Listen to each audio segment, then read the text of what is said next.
Hello, and thank you for joining me on this ultra special and one of my favorite things that I've been brewing up here has been the Dr.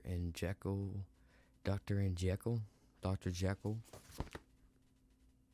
the strange case of Dr. Jekyll and Mr. Hyde, and if I get there, other stories. So I think this is going to be a lot of fun. I know I'm going to have a lot of fun making it. So I'm going to give you a little glimpse of chapters 1, 2, and maybe 3. Just a little something that's going to be available to the basic tier of Patreon subscriptions. So without further ado, this is Don't Hold Back Entertainment presents Dr. Jekyll and Mr. Hyde. It was a strange case. Strange case indeed.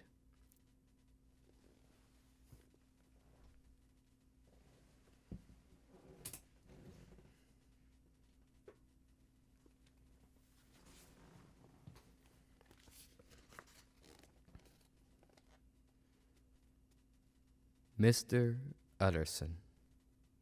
The lawyer was a man of rugged continence. Mr. Utterson. The lawyer was a man of a rugged countenance that was never lighted by a smile, cold, scanty in the embarrassed in discourse, backward in sentiment, lean, long, dusty, dreary, yet somehow lovable. At friendly meetings, and when the wine was his taste,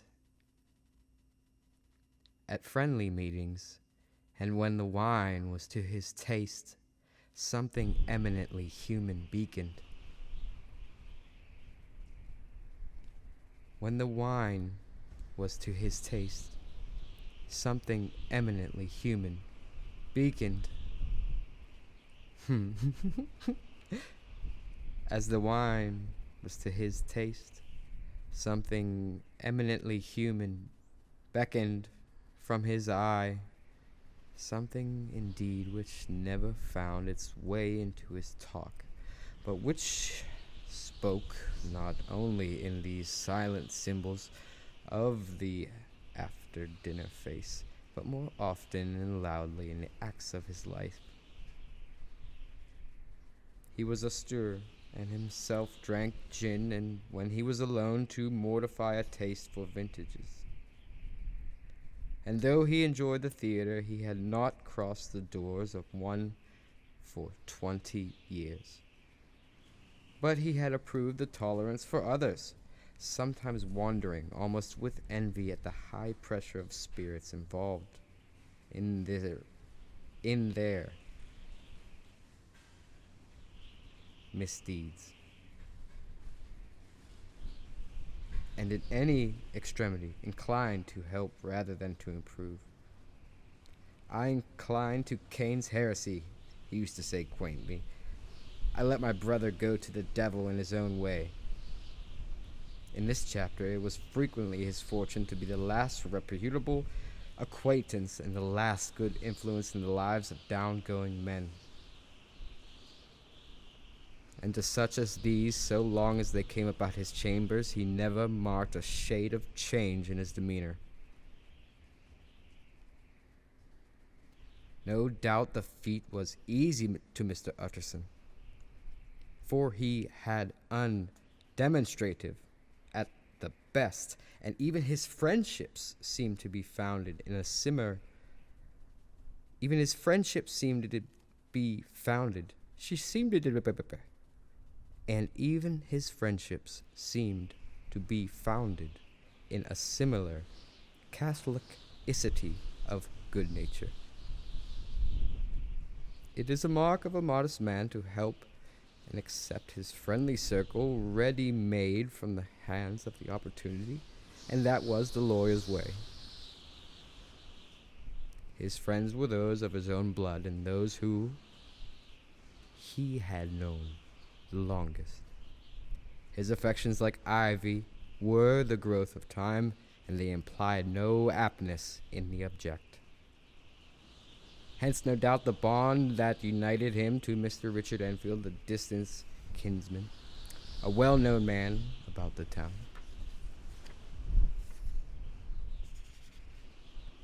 It was a nut to crack for many. What these two could see in each other, or what their subject they could find in common. It was reported by those who encountered them in their Sunday walks.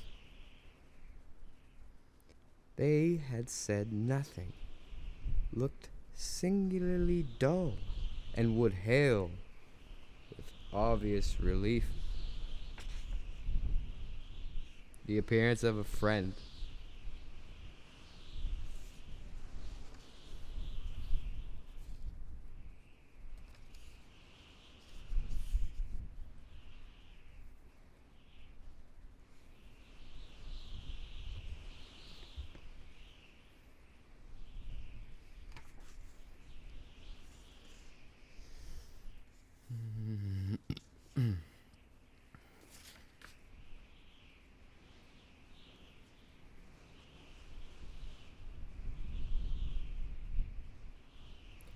For all that, the two men put the greatest store by these excursions, counted them the chief jewel of each week, and not only set aside occasions of pleasure, but even resisted the cause of business, that they might enjoy them uninterrupted.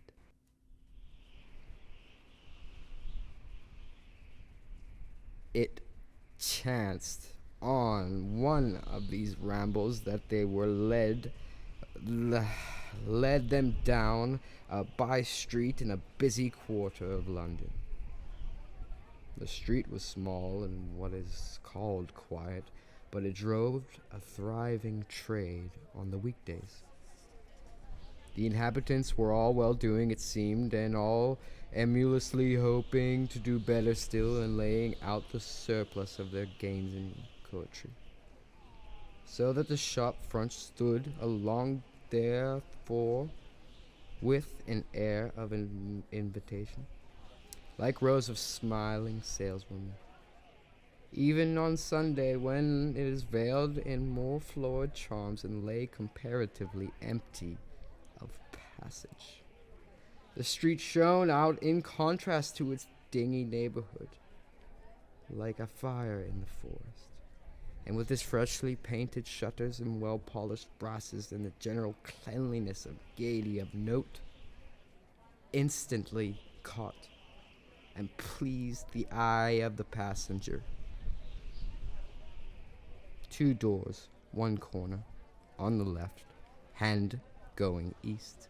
The line was broken by the entry of a court. And just at that point, a certain sinister block of building thrust forward its gable onto the street. It was 2 stories high, showed no window, nothing but a door on the lower story and a blind forehead, a discolored wall on the upper, and bore in every feature the marks of a prolonged and sordid negligence.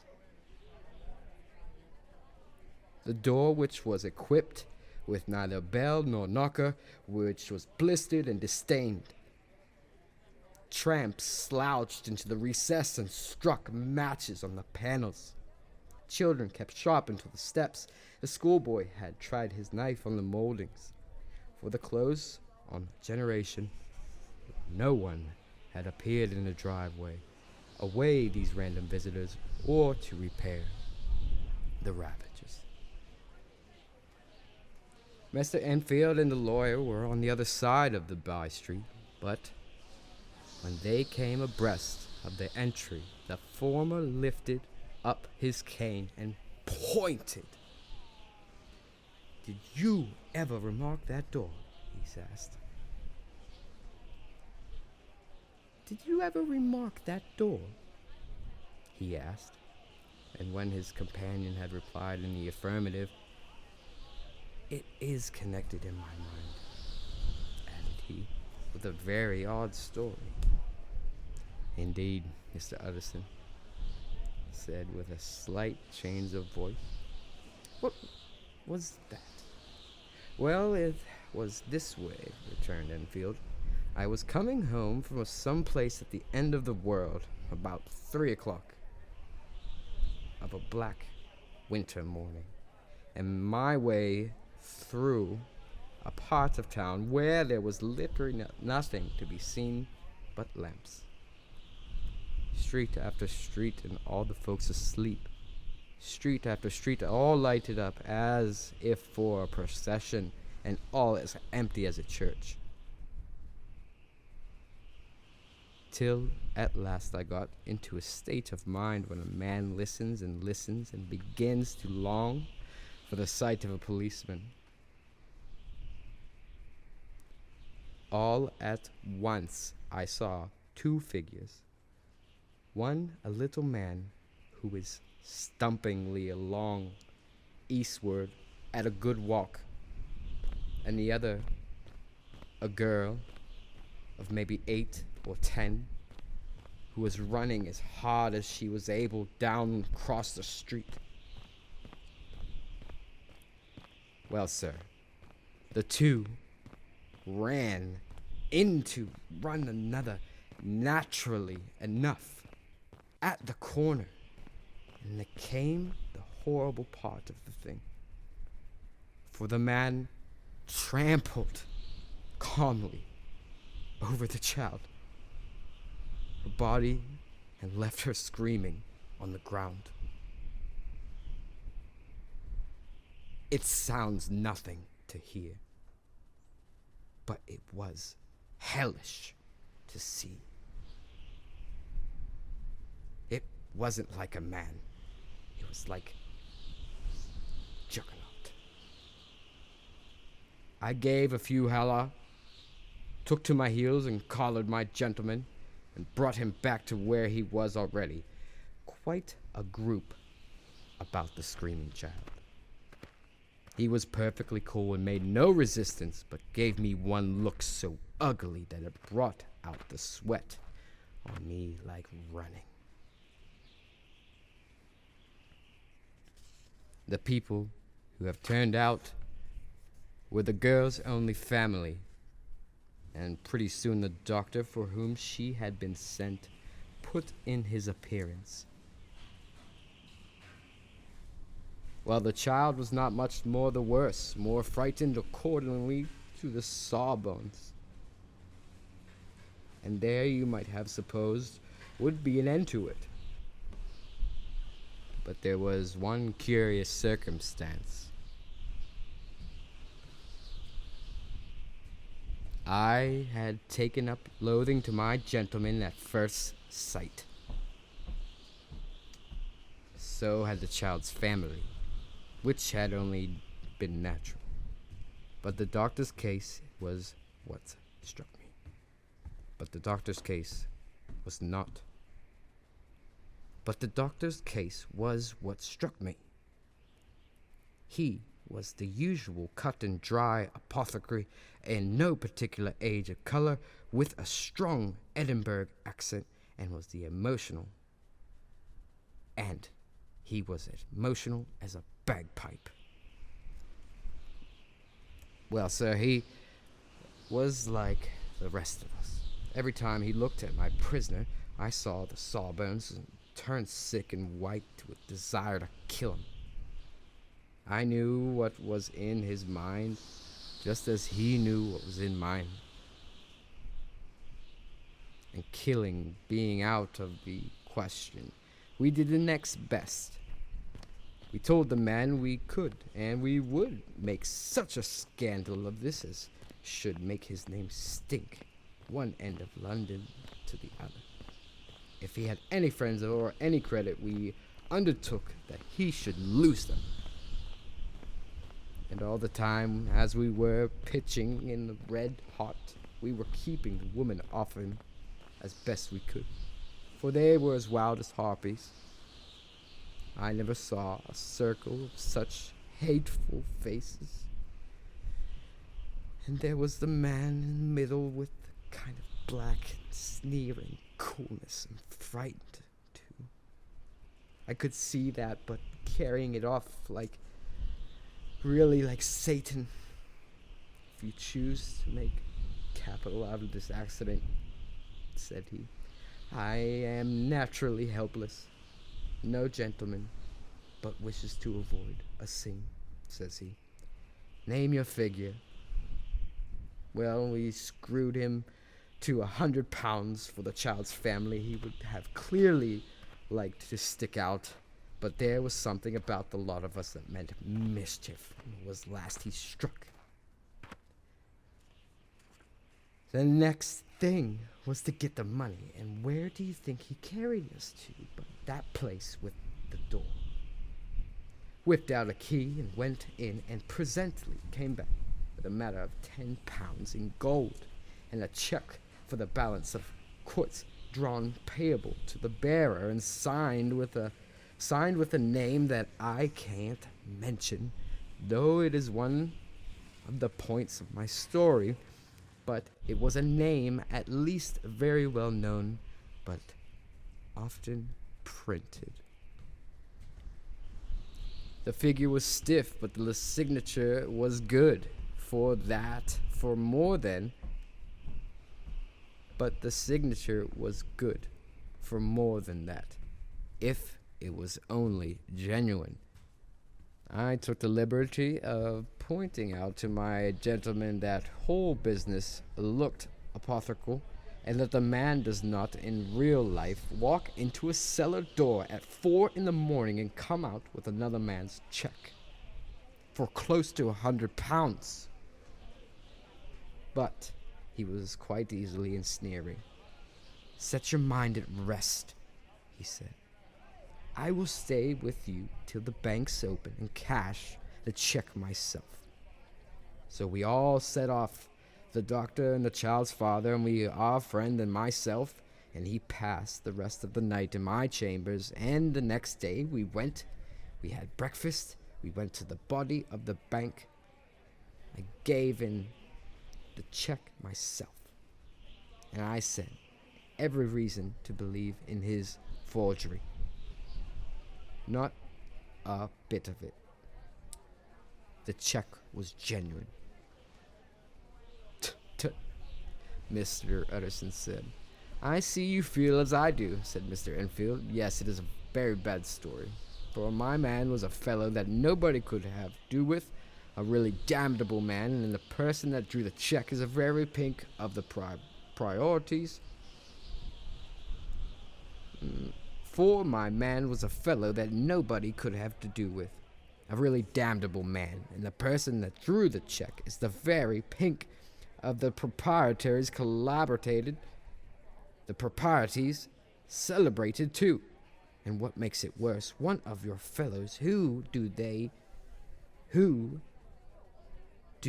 what they call good. Blackmail, I suppose. An honest man paying through the nose for some of the capers of his youth. Blackmail House is what I call the place with the door, and in consequence. Though even that you is far from explaining all, he added, with the words fell into a vein of musing.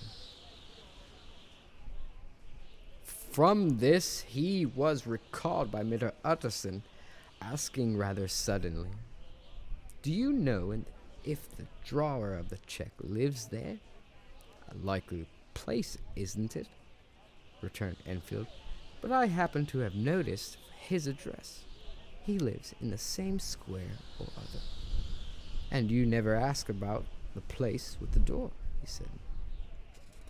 Mr. Utterson. No, sir. I had the delivery, was the reply. I feel strongly about putting questions. It partakes too much of the style of the day of judgment. You start a question and it's like starting a stone. You sit quietly at the top of a hill and away the stone goes, starting others, and presently some bland old bird, the last you would have thought of, is knocked on the head. of its own back garden and the family have to change their name. No, sir. I'll make it a rule of mine, the more it looks like Queer Street, the less I ask. A very good rule, too, said the lawyer.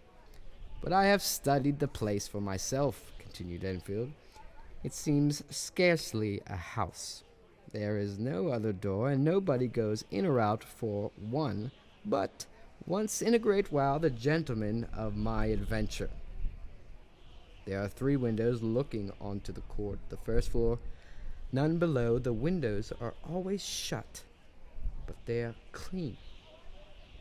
And then there is a chimney, which is generally smoking, so somebody lives there. And it's not so sure, for the buildings are so packed together that the court that it's had to say where one ends and another begins. The pair walked on again for a while in silence. Then, Enfield, said Mr. Utterson, there's a good rule of yours. Just I think it is, returned Enfield. But for all that, continued the lawyer, there is one point that I want to ask. I want to ask the name of the man who walked over that child. Well, said Mr. Enfield, I can't see what harm it would do. It was a man of Hyde. Well, Mr. Enfield, I can't see what harm it would do. It was a man of the name of Hyde. Said Mr. Utterson. What sort of man is he to see? He is not easy to describe. There is something wrong with his appearance, and something displeasing, and something downright detestable. I never saw a man I so disliked, and yet I scarcely know why. He must be deformed somewhere. He gives a strong feeling. He must be deformed somewhere. He gives a strong feeling of deformity, although I couldn't specify which point. He has an extraordinary looking man. He's an extraordinary looking man, and yet I really can name nothing out of the way. No, sir, I can make no hand in it, and I can't destroy him. It's not what, and it is not want of memory, for I declare I can see him at this moment. Mr. Utterson walked some way in silence, and obviously under a weight of consideration. You are sure he used the key? Inquired about last night. My dear sir, began Mr. Enfield, surprised out of himself. Yes, I know, Mr. Utterson, I know it must seem strange. The fact is, if I do not ask the name of the other party, it is because I know it already. You see, Richard, your tale has gone home. If you have been inexact at any point, you had better correct it. I think you might have warned me, returned the other with a touch of sullenness.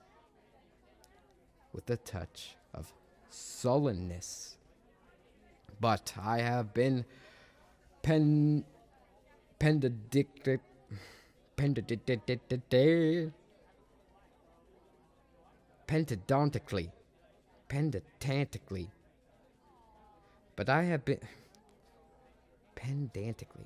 But I have been pedantically exact as you call it. The fellow had a key, and what's more, has he has it still.